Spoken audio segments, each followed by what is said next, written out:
대자 동지, 집중하라.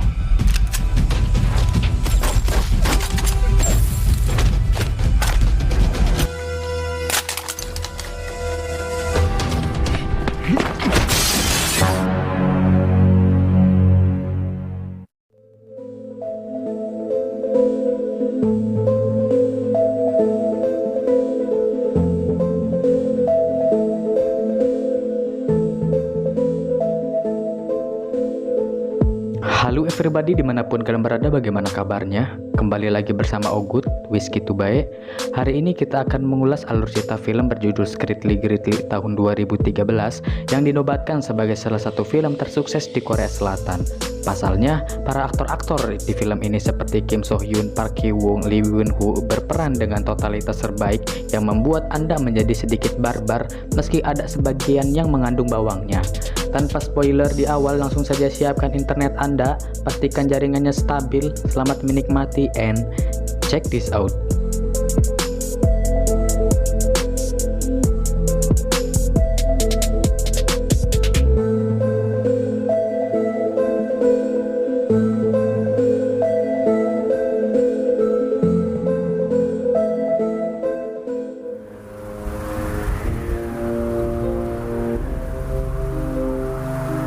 Berlatar di Korea Utara dengan seorang pasukan elit rahasia bernama Won Ryu-han, terlahir seperti anjing liar dan tumbuh besar sebagai monster, di mana dirinya akan menjalankan misi penyusupan di Korea Selatan. Namun sebelum dikirim, Bapak Kolonel bernama Kim Tae-won sebagai pelatih dirinya selama 9 tahun dan berusaha untuk membunuhnya, namun gagal lebih dari 900 kali. Di mana Bapak Kolonel menitipkan wasiatnya untuk gugur sebagai pahlawan demi kesejahteraan dan kemakmuran tanah air Republik Korea. 위대한 주체주국의 번영을 위하여 조선민주주의 인민공화국 만세! Scene beralih di mana Won Ryu-han sudah berada di lokasi penyusupan di Seoul, Korea Selatan. Dalam menjalankan misi ini, dirinya menyamar sebagai seorang yang bodoh, idiot, atau dungu. Itu dibuktikan ketika ada dua bocah bangor atau nakal yang melemparinya dengan sebuah batu setiap harinya, hanya untuk menghibur dua bocah tersebut. 나 새끼들 언젠간 산채로 껍데기를 벗겨준다. Di negaranya dikenal sebagai pejuang revolusi, namun di tempat ini tidak lebih sebagai mata-mata. Dan perlu kita ketahui, dirinya sudah menjalankan hidup selama 2 tahun di negara orang. Tentu melakukan hal tersebut bukanlah perkara mudah bagi Ogut yang sebagian hidupnya ngejedog in the house. Maka tak heran jika seorang Mayor Won Ryu-han merupakan pasukan khusus yang terpilih dari 1:200.000 pasukan, menguasai 8 seni bela diri, menguasai 5 bahasa asing, ahli dalam bidang fisika, kedokteran juga kimia, serta penembak jitu dengan tingkat akurasi 98,7%. Dan inilah Scrittly Gritly. Sebagai penyamar profesional, tentu Won Ryu-han menguburkan semua identitas aslinya kini dikenal dengan orang sekitar, yaitu Donggu. Selama ini dirinya tinggal bersama seorang pemilik toko kelontong di kediamannya yang berusia 58 tahun bernama Jeon Son Im. Kita panggil saja Ibu Jeon. Sebagai manusia yang memiliki harga diri, Donggu bukan hanya merapikan tempat tidurnya tapi ikut membantu pekerjaannya menjadi penjaga toko. Hal ini tentu setiap pekerjaan memiliki upah yang sesuai, di mana setiap bulannya Donggu menerima sebesar 200.000 won yang kalau dirupiahkan kurang lebih 2 jutaan lah kalau gak salah, berarti bener. Dan Donggu berhasil menyisipkan uangnya selama 2 tahun dengan harapan saat pulang ke kampung halamannya cukup membuat orang tuanya bangga. Dan yang menarik adalah setiap turun dari atas dengan melalui anak tangga, Donggu tidak turun seperti kebanyakan orang, melainkan menggulingkan badannya selama 3 kali dalam sehari. Dan luar biasanya, Donggu tidak mengalami patah tulang atau retak sedikit pun. Ya ampun, segitunya loh hanya untuk tidak terlihat identitas aslinya. Gak bahaya tah? Suatu hari ketika Donggu tengah membersihkan halamannya, kemudian bertemu dengan seorang gadis muda nan elok yang membuat perasaan Donggu pertama kali merasakan apa itu cinlok, di mana wanita tersebut bernama Yeon Yuran, kita panggil saja Neng Ran. Tak lama kemudian datang seorang remaja yang langsung memukulnya, yang mana dirinya merupakan seorang adik Neng Ran yang masih duduk di bangku SMA, untuk sekedar mengingatkan Donggu jangan macam-macam dengan kakak kandungnya. 선택해. 내가 오면 손모가지 썰어주 가서. 야, 같이 가자고.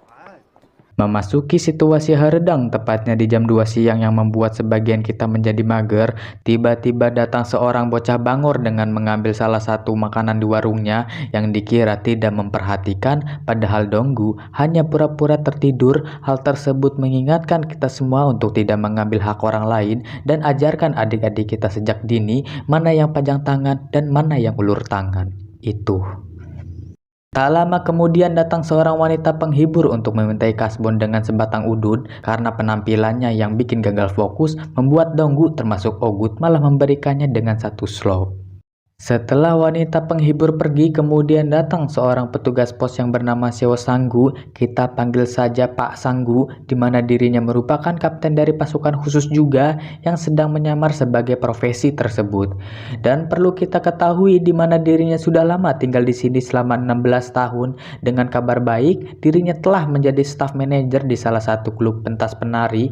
Akan tetapi Donggu sama sekali tidak menunjukkan rasa senang atau bangga atas pencapaiannya karena yang dilakukan di luar dari tugas negaranya.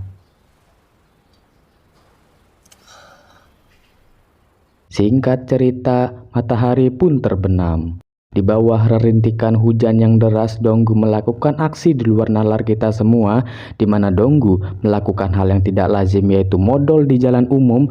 Namun sialnya, Neng Ran yang baru pulang dari kerjaannya melihat pelakuan Donggu yang sangat membagongkan, yang mana masa penyamarannya, Donggu melakukan hal tersebut selama 6 bulan sekali dan pipis di tempat umum selama sebulan 2 kali.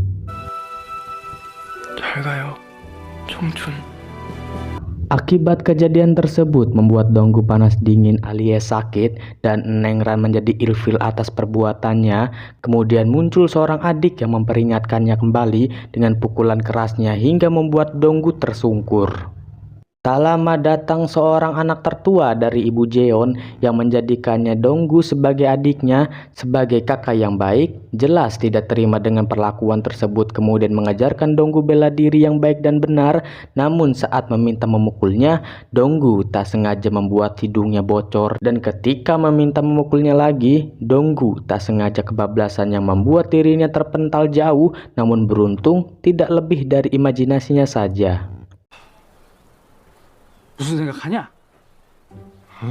Secara diam-diam, Donggu dan Pak Sanggu melakukan pertemuan khusus di salah satu tempat untuk sekedar menukar informasi dari pusat. Namun ternyata laporan yang diberikan Donggu hanya berupa foto ibundanya saja sebagai obat rindu yang sudah lama tidak bertemu. 아들 유한이 11년 만에 인사. Donggu pun kembali membantu kakak angkatnya dengan mengantarkan barang pesanannya kepada seorang terpandang di desanya, yang ternyata abah tersebut merupakan ayah dari seorang wanita penghibur dan memiliki anak laki-laki seorang pengacara alias pengangguran banyak cerita. Namun ketika wanita tersebut mengambil salah satu telur untuk memakannya dengan cara yang tidak biasa, sehingga membuat semuanya menjadi... Hingga tibalah di malam hari, sebagai agen khusus terpilih sebelum tidur, Donggu melakukan rutinitas untuk menjaga kebugaran tubuhnya. Namun tiba-tiba kehadiran seorang kapten dari pasukan naga hitam bernama Lee Hae-rang yang mengubah identitasnya menjadi Kim Min-soo. Kemudian melakukan sedikit salam olahraga, tetapi tidak sampai melukai keduanya, di mana sejak usia 12 tahun keduanya dilatih untuk pertahanan diri dan bukan saling melukai, yang mana kehadiran dirinya hanya atas dasar keinginannya saja, sekaligus melihat perkembangan Donggu dengan warga lokal di sana. 행하라, 오래오래. Ketika pagi hari, Donggu melihat Kim Min-soo yang entah pergi kemana karena masih tidak percaya apa yang dikatakan semalam. Dengan cepat Donggu membuntutinya, kemudian bertemu Pak Sanggu yang sedang mengantarkan surat. Dengan ide cemerlang, Donggu melakukan aksi tukar profesi di mana dirinya kini menjadi seorang petugas pos, sementara Pak Sanggu menjadi bahan olok-olok kedua bocah bangor tersebut, kemudian melemparnya dengan sebuah batu yang mengira dirinya adalah Donggu. Namun akhirnya ternyata Kim Min-soo tengah mengikuti audisi musik sekaligus menyamar sebagai profesi tersebut.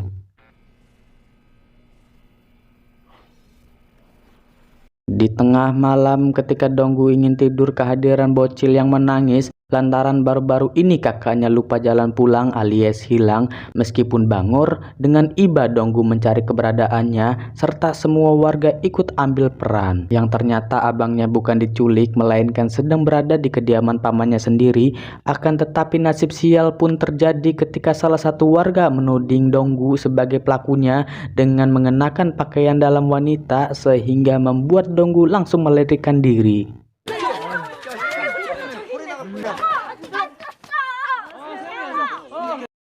Scene beralih di Badan Intelijen Negara, tempat persembunyian mantan angkatan bersenjata di Korea Selatan, yang baru-baru ini terjadi pembunuhan dengan salah satu pasukannya yang diduga oleh pasukan 5446 yang disinyalir pasukan tersebut merupakan pasukan khusus rahasia Korea Utara yang dibentuk oleh Bapak Kolonel dengan anggota seperti Donggu, Pak Sanggu, Kim In Soo, dan lain-lain, di mana anggota pasukan 5446 dikenal pernah membantai puluhan pasukan terbaik dan sedari kecil mereka dididik dengan cara brutal sehingga membuat mereka tumbuh besar layaknya monster. 너희들 같은 인간들에게 Scene berpindah saat Donggu tengah bekerja. Tak lama kemudian datang Pak Sanggu dengan memberi kabar bahwa dirinya mendapat perintah untuk kembali ke Korut. Akan tetapi sebelum pergi, dirinya meminta Donggu meminjamkan senjatanya untuk membantai para petinggi Korsel. Lantaran keluarganya ditahan saat ingin pergi ke Cina dan mendapat kabar bahwa ibunya telah meninggal.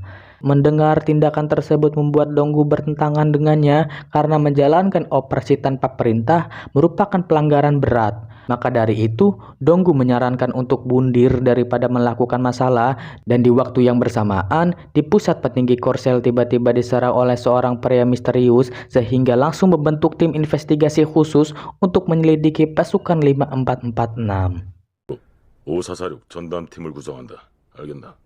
Di setiap malam tentu Donggu juga memikirkan keadaan orang rumah yang telah lama berpisah dan hanya bisa menuangkannya di sebuah kertas sebagai obat rasa rindunya.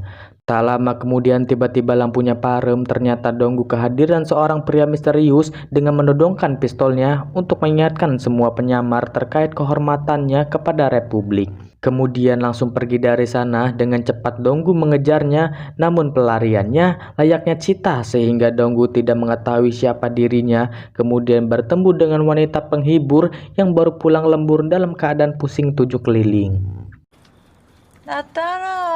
Dengan sigap Donggu langsung kembali seperti sedia kala hanya untuk mendengarkan wanita tersebut tentang masa lalunya, di mana pada saat usia 18 tahun dirinya sudah memiliki momongan atau bayi yang entah siapa pelakunya dan sudah 7 tahun tidak bertemu karena orang tuanya mengirim bayi tersebut ke Amerika Serikat untuk diadopsi. Mendengar hal tersebut, jelas bukanlah Donggu yang kita lihat. 이제 동구 차례. Setelah mengantarnya pulang, diam-diam pria misterius tersebut terus membuntutinya hingga keduanya bertemu. Disinilah kita dibawa flashback dengan pria misterius tersebut yang bernama Lee Hae-jin, di mana pada saat usianya 13 tahun di markas pelatihan, dirinya sangat kagum dengan kejeniusan bela diri Donggu dan bahkan menjadikannya sebagai sosok idola hingga meminta Donggu memasukkannya sebagai murid dari tim 5 kristal. Maka dari itu, Lee Hae-jin merasa gugup atas tindakannya barusan terhadap gurunya sendiri sehingga membuat dirinya langsung pergi tanpa ucap kata permisi. 새끼 그건 뭔 말이라도 해주지. Di pagi hari di mana Donggu bertemu dengan seorang adik dari Neng Ran untuk memperkenalkan teman barunya yang tidak lain adalah Lee Hae-jin yang sedang menyamar sebagai seorang siswa SMA.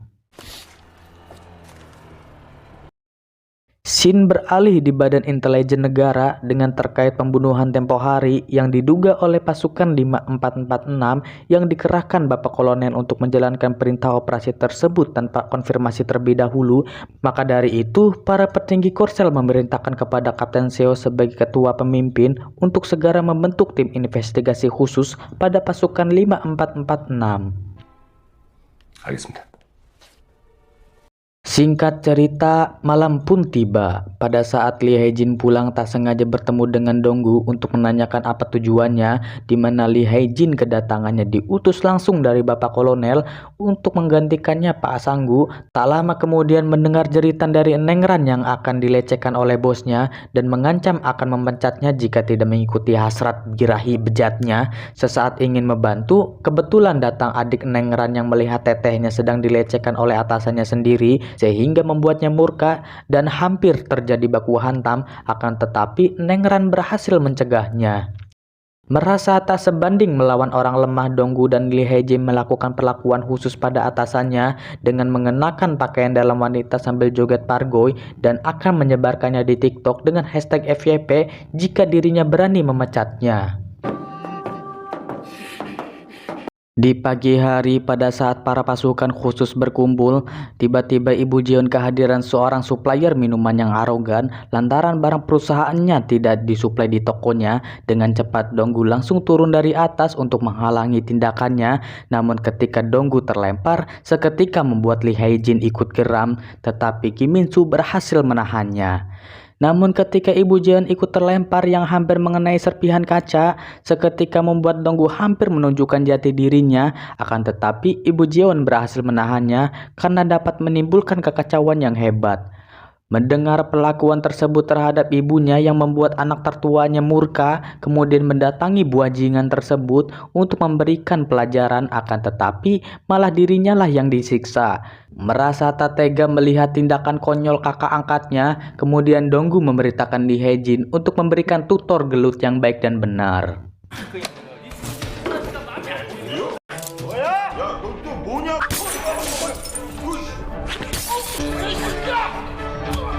Scene beralih di balai pelatihan pasukan Korea Utara, di mana Bapak Jenderal mendapat kabar mengenai tindakan pasukan 5446 terhadap hubungannya di Korea Selatan dan meminta Bapak Kolonel menarik kembali seluruh prajuritnya karena merasa telah melanggar kebijakan Republik dengan dijatuhi hukuman sebagai pengkhianatan revolusi.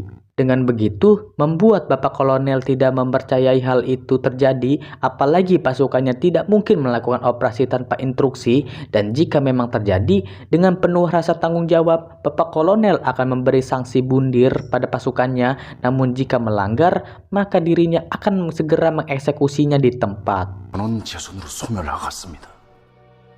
Scene beralih dengan Donggu yang baru saja menyelesaikan pekerjaannya. Sesaat ingin rebahan, tiba-tiba menerima kabar bahwa seluruh pasukan 5446 untuk melakukan perintah pundir. Donggu yang masih bingung mengapa ini bisa terjadi, namun tiba-tiba Lee Hae-jin mencoba untuk mengikuti perintah atasannya, akan tetapi tindakannya dicegah dengan Kim Min-soo yang membuat dirinya langsung pergi dengan bergantungan pada kabel listrik.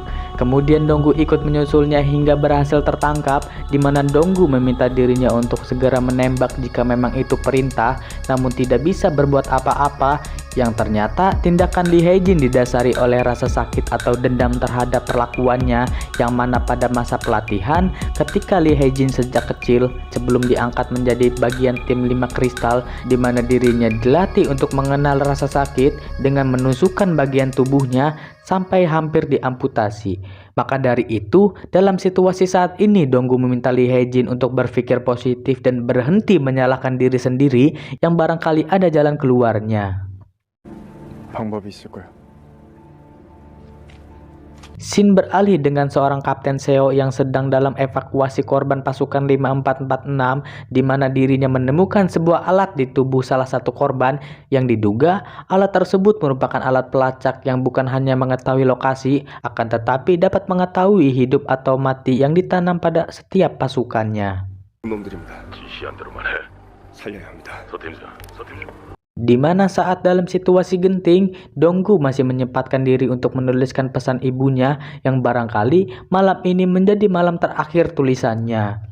Sesaat keluar, Donggu langsung bertemu dengan seorang Kapten Seo yang meminta Donggu untuk menyerahkan diri saja dan tidak perlu kembali ke negaranya karena sudah dibuang. Namun tiba-tiba Lee Hae-jin datang yang membuat Kapten Seo melarikan diri, kemudian langsung mengejarnya. Namun tanpa sadar, Lee Hae-jin telah dijebak, yang ternyata seorang Kapten Seo mengerahkan pasukannya untuk menangkap dan langsung mengeluarkan alat pelacak pada tubuhnya. 네. 20도 이하로 떨어지면 신호가 멈춘다. Merasa apa yang dilakukan segala pengorbanannya tidak dibalas dengan setimpal, di mana akhirnya Donggu kembali menjadi sosok sebenarnya yang dikenal seperti anjing liar dan tumbuh besar sebagai monster, kemudian mengubah penampilannya kembali ke awal dari yang dikenal dungu, bodoh, idiot, kini menjadi seorang pria yang dingin dan berwibawa pada siapapun di dekatnya. Sebelum pergi, Won Ryuhan mendatangi seorang ibu Jeon yang sudah merawatnya dan menerima baik sebagai bagian dari keluarganya, yang mana dikisahkan sewaktu dirinya tiba di Seoul dalam keadaan tergeletak di bawah, namun hanya ibu Jeonlah yang peduli menolongnya.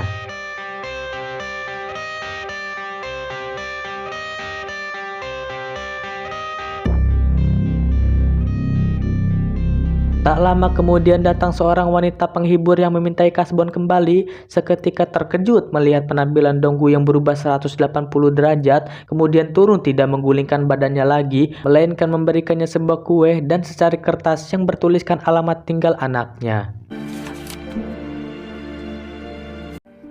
한 번만 용기 내면 되잖아. Sementara itu, di pusat BIN, seorang Kapten Seo mengerahkan tim investigasinya untuk penangkapan pasukan 5446, namun dengan mudah Mayor Won Ryuhan berhasil melumpuhkan salah satu darinya, kemudian meminta Kapten Seo untuk tidak melukai pasukannya, namun tak lama kemudian, mendengar dari salah satu anggotanya dengan mengatakan kehadiran ketua tim pelatih yakni Bapak Kolonel Kim Tae-won yang bersama ajudannya. Dengan begitu, Kapten Seo langsung mengatakan bahwa di tubuhnya terdapat alat pelacak, sehingga Won Ryuhan meminta Kim Min Soo untuk segera pergi dari tempat ini agar tidak terjadi hal yang tak diinginkan. Di sisi lain, Kapten Seo segera membentuk pasukan perlindungan pada pasukan 5446, kemudian Lee Hae-jin meminta dirinya untuk ikut terlibat dalam penangkapan. Dan disinilah titik pertemuannya di sebuah gedung terbengkalai. Tanpa mengurangi rasa hormat, kemudian Bapak Kolonel langsung memberi perintah untuk segera melakukan bundir di depannya. Namun sebelum melakukan, Won Ryuhan meminta satu hal, apakah ibunya masih hidup. Dirasa banyak basa-basi, Bapak Kolonel meminta ajudannya untuk mengeksekusinya di tempat, namun dengan mudah Won Ryuhan berhasil melumpuhkannya. Namun ketika Won Ryuhan menanyakannya kembali, terjadi pertarungan sengit antar guru dan murid sehingga jelas membuat Won Ryuhan terpental keluar dari atap jendela.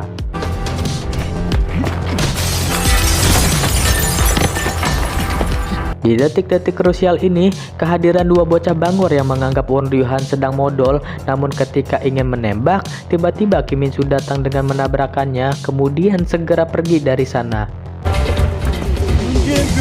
애들도 뭐야? Setelah menyelamatkan dua bocah tersebut, kemudian pergi ke sebuah gedung di mana tempat persembunyiannya Pasanggu, kemudian memberikan sebuah tas berisikan senjata, namun saat dibuka hanya berupa batu bata saja. Ternyata dirinya tengah melakukan hipotesis tentang kesetiaan pasukan 5446, yang mana diketahui bahwa dirinya merupakan seorang profesor filsafat politik dengan anggapan pejuang revolusi jika tinggal terlalu lama di negara musuh dapat berubah menjadi pengkhianat, yang secara singkat mereka bertiga adalah bahan eksperimennya, sehingga terjadi pertarungan sengit dengan melawan bangsanya sendiri.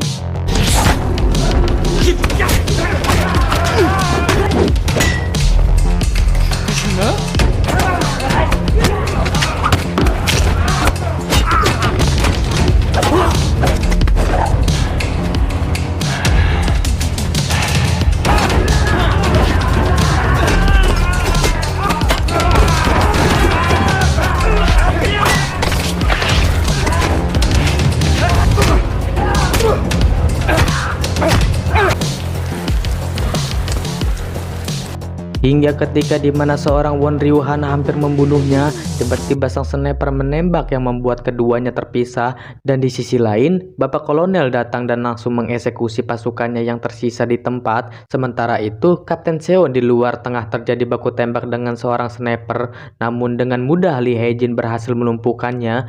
Hingga memasuki sebuah gedung, Bapak Kolonel mengingatkan Kapten Seo untuk tidak ikut campur urusannya jika tidak ingin dinyatakan perang, kemudian melepaskan sebuah bom granat yang membuat beberapa pasukannya tewas. Hingga ketiganya berhasil selamat dengan tiba di atas gedung, namun satu di antaranya menghembuskan nafas terakhir dengan luka tembakan yang dilayangkan Bapak Kolonel. Namun tiba-tiba Kim Min Soo menerima kabar bahwa dirinya lolos seleksi dari sekian kalinya gagal. Dan akhirnya untuk mengakhiri ini semua dengan mengorbankan hidupnya melawan bangsanya sendiri. Namun sebelum dimulai, seorang ajudan langsung menghubungi seorang jenderal di tempat, kemudian melemparkan ponselnya yang barangkali ingin negosiasi. Akan tetapi Kim Min Soo langsung menghancurkannya sehingga pertarungan pun tak terhindarkan. Hingga dimana pada adegan ini, Bapak Kolonel mengingatkan Won Ryu Han pada prinsipnya, jika kita bertemu kembali hanya memiliki dua kemungkinan, antara runi tanah air sebagai saudara atau menjadi musuh dan saling membunuh. Meski hanya seorang diri, Won Ryu Han berhasil melumpuhkan mereka semua hanya dengan tangan kosong saja.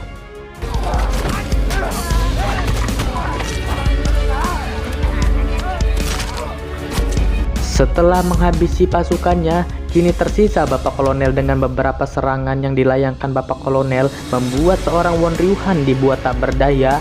Hingga ketika di mana Bapak Kolonel ingin membunuhnya, tiba-tiba Lee Hae-jin datang menembaknya karena tidak ingin melihat sosok panutannya yang gugur. Menganggap semua pasukannya tidak kondusif terhadap konsekuensinya, dengan cepat Bapak Kolonel langsung mengeluarkan sebuah bom granat untuk gugur bersama. Namun tiba-tiba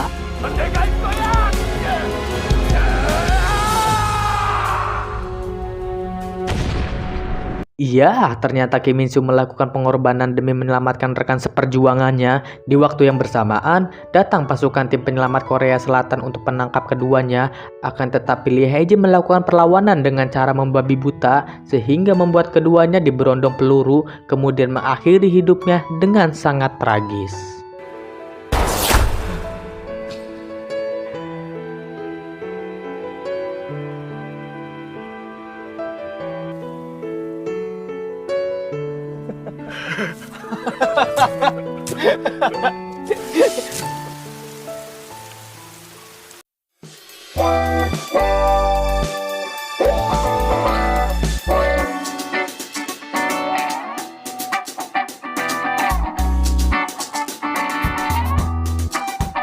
Sejauh ini menurut Ogut ceritanya sangat keren sekali, ditambah pengembangan karakternya juga dibuat berbeda-beda sehingga membuat Ogut pribadi menjadi emosional dengan adegan di mana Pak Dong-gu mengungkapkan teori tentang kesetiaannya kepada Republik Korea yang padahal kan dirinya jauh lebih lama tinggal di Korsel daripada yang lain.